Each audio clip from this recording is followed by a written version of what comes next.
भुसावळ शहरातील जुना सातारा परिसरात सट्ट्याच्या टपरीवर अज्ञातांनी गोळीबार केल्याने खळबळ उडाली आहे।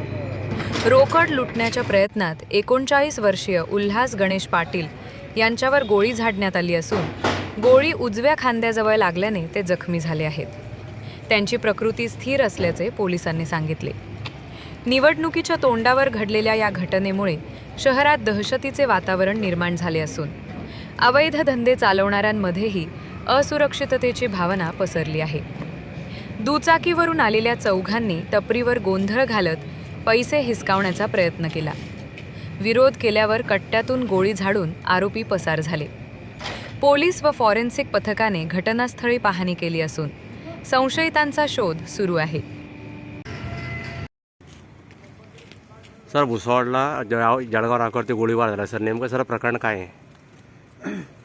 जळगाव नाक्यावरती भुसावळमध्ये इथे एक पानटपरी आहे। त्या पानटपरीवर साधारण 8:30 वाजेच्या संध्याकाळी 8:30 वाजेच्या दरम्यान 4 इसम आलेले होते।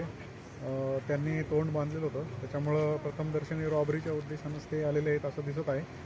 त्याच्यातल्या एकाने अवैध शस्त्र दाखवून पानटपरीवर त्याच्याकडून काही रक्कम लुटण्याचे प्रयत्न करत असताना त्याच्यातले उल्हास पाटील जे आहेत त्यांनी प्रतिकार केलेला आहे आणि प्रतिकार करत असताना त्यांनी प्रतिकार केल्यामुळं ते जे हल्लेखोर आहेत ते पळून गेले। पळून जाताना त्यांनी फायर केला होता अवैध शस्त्रामधून एक गोळी।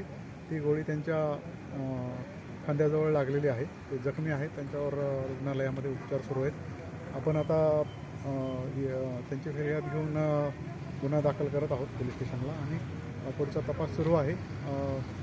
तपासात आपलं जे टीम आहेत, स्थानिक गुन्हे शाखेची टीम आणि पोलीस स्टेशन्सच्या 3 टीम आपण तयार केलेल्या आहेत आणि ते वेगवेगळ्या पद्धतीनं आरोपीबद्दल माहिती गोळा करण्याचा प्रयत्न करत आहेत। बरं सर, काही आरोपी निष्पन्न झाले का यात? आरोपीचे नाव अजून निष्पन्न झालेले नाही, परंतु आपली टीम्स त्याच्या आरोपीच्या मागावर आहेत। लवकरच आरोपीचे डिटेल्स पण आपल्याला मिळतील।